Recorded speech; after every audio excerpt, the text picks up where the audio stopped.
Hey, what's up everybody? It is Kellen here from Start Your Systems, and welcome to another edition of MX vs ATV Supercross Encore official track gameplay videos. And today we're doing round 11, Indianapolis. No Daytona last week, so sorry about no video. Daytona, for any of you people that don't really know this or what have you, is not a Feld entertainment event, and MX vs ATV got this,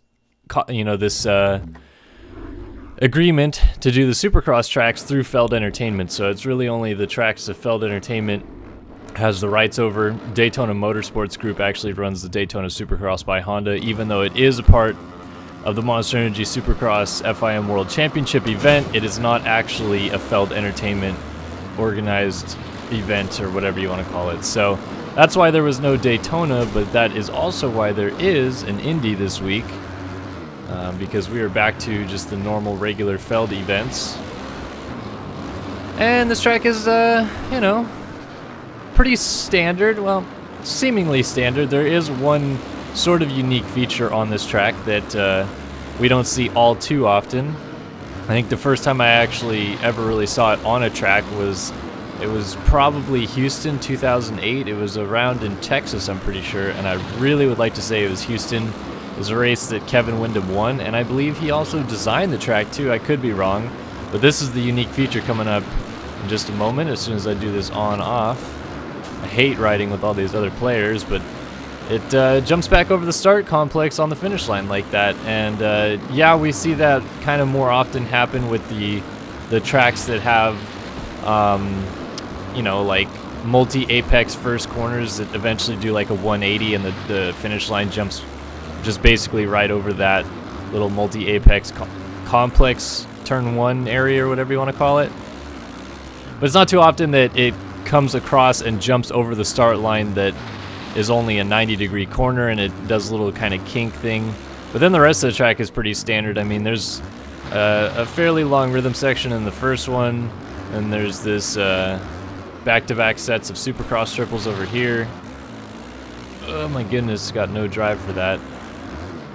I wish I could play these tracks with nobody else on the track. It's kind of annoying to have to race other people and try to talk about this track and show it off, because it's not very easy to actually pass people in this game. And one thing I've noticed about this game is it seems like the AI is like unrealistically aggressive when it comes to keeping you behind them. Like if I try to pass Stewart in this corner right here, for example, he'll just like beeline across the inside of the track trying to like take me out pretty much. And you never feel like you're racing, you always feel like they're just defending super hard. Oh my gosh, just go! Just get around Stewart, good God.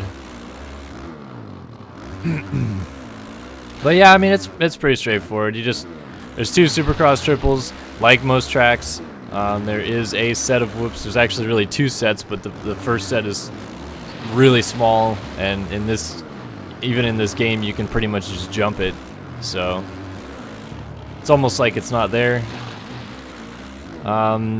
Some people don't like the really short start straights that go across what would be the football field vertically instead of along the like the yard lines. Basically, it runs from sideline to sideline and then goes into a 90-degree corner, and people don't usually like that because it's so short that it pretty much means if you get a good jump, you're gonna get the whole shot no matter what, which I think is how starts are supposed to work, but a lot of people still complain about them. So there's that. It's gonna be interesting. I guess we'll have to see. But with Daytona over, I will say, now that I'm getting into my kind of real-life Supercross discussion for this video, there's not much left standing in the way of sort of like a wild and crazy race that could happen that would really change it up for Dungey, like Daytona did. I think that the problem with Daytona was not that Dungey was slow or anything, and that's why he got fourth. It was really that Anderson, two gates to the inside of Dungey, jumped the gate and hit it, and Muscan, I think, reacted to that and plowed the gate, and then it caused the entire left-hand side of the gate to move because of that, and Barsha and Dungey were lined up right next to Anderson, and so they both kind of flinched, and as they flinched, the gate dropped. And I mean, the human brain can only process things at about 0.3 of a second after it's already happened, which is why when you watch drag racing and they get a start time of like 0.123 or something like that, which is actually kind of a bad reaction time to a drag race. They go specifically off of the tree that's in between them, and it registers yellow lights, and then it goes green, and they've figured out how to time it so they know exactly when those yellow lights will turn green. But the human eye cannot actually process that light turning green in time for them to actually drop the clutch and go. So it's the same way with a gate, which is why a gate drops at a certain rate given the actual weight of a gate, and it doesn't usually hit the ground until about 0.3 of a second are up. And by that point, you'll usually see people starting to go. They always try to react to the pin that's in the gate. Now it's a little hydraulic push system, so they pretty much just have to react to the gate itself. But I just, it kind of screwed Dungey out of a good start. It definitely screwed Musquin, Anderson, and Barsh out of a good start. They were all like buried down almost in the first corner. Anderson, I think, got a little lucky and snuck through because he ended up on the podium, but Dungey came from really, really far back. I think he crossed the line in 17th unofficially on the first lap, but he was definitely further down than that, and had no tear-offs for 10 laps of the race. But I would like to say that one thing that really aided in Dungey's progress through the field at Daytona was they decided to change Daytona for whatever reason back to a lap race instead of a timed race. We've been doing 20-minute plus 1-lap main events all year.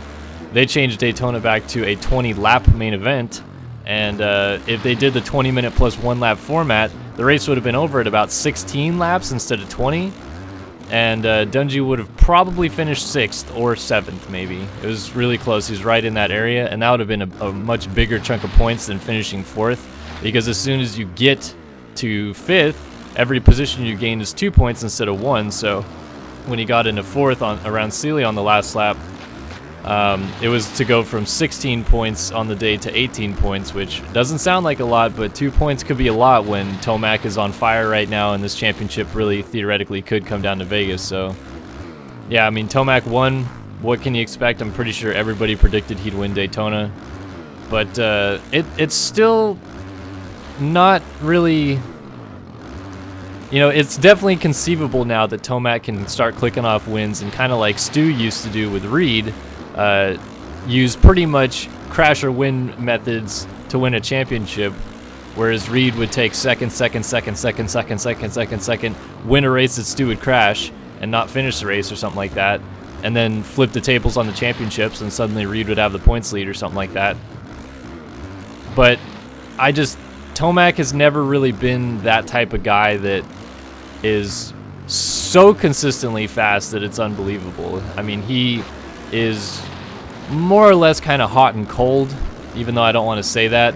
I mean, the only time we've ever really seen him with like this kind of unreal speed, I feel like, was when he dominated the beginning of the Nationals, and that ended in a heap. So I still think that Dungey is probably going to win this championship, but I do think it's a lot more interesting now that he's finished off the podium, and Tomac got a win. He closed things up some more. I think it's down to about 18 points or 16 points, and it definitely would get close. But I think the difference that Daytona just did now, and you saw, anybody that watched that race saw Dungey flip his goggles off his helmet as soon as the race was over. Dungey's fired up now, and he rode his tail off for 20 laps, and so he knows his fitness is there to catch anybody. And honestly, Dungey's speed that he had at the beginning of the year, when he, at San Diego earlier this year, for example, he and Roczen went 20 laps pretty much, I think it was 22 laps or something, just on each other the whole race, and that was when Roczen was like alien speed. Dungey can do it, it's just he hasn't really had to yet. And I think now that he almost kind of has to, you're going to see Dungey win a couple more races this year and put this thing somewhat out of reach going into Vegas, to where Dungey really just needs to finish in like inside of the top 5 or something. And that's just my opinion. Some people are like, all aboard the Tomac choo-choo train, because watch out, he's just going to ruin everybody now. I'm still kind of hesitant to believe that. I want to, because I want to see a better championship. But Tomac has never really been just like the Stu level speed all the time, all year long before in his career. So yes, he has the momentum. Doesn't necessarily mean that that's going to last all the way through the season.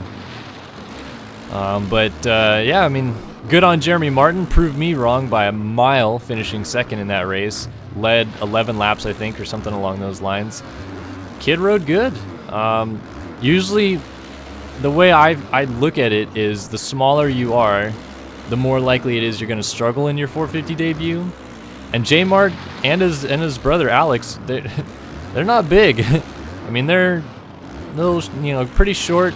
I think they're maybe 5'6" or so, which is not terribly short, but on a motorcycle, it's harder to ride a bike when you don't have the legs and the power in your body and your core and stuff like that. And I'm sure that he figured it out real quick, obviously, but Ricky in his first year struggled, and he was a little guy, whereas like Travis Pastrana, Davey Millsaps, just to name a few taller guys, as soon as they got on the bigger bike with the more power, they were amazing. And Travis was fantastic on a 125, but as soon as he got on a 250, he was literally like Carmichael speed the first year, like could do unbelievable things, was very talented. And Millsaps, as the second he got on the 450s, was great. So like the taller you are, it just seems to lead to better results right away. And I was just surprised that Martin was that quick that early on. So we'll see. I'm not too sure whether or not American Honda plans to keep him until he goes back west. I think they should. Obviously, he's under contract from Honda in some shape or form, because he's going to be riding a Geico Honda 450 next year, after racing the 250 West Championship and then outdoors on a 250 this year. He'll be back on Geico Honda next year on a 450.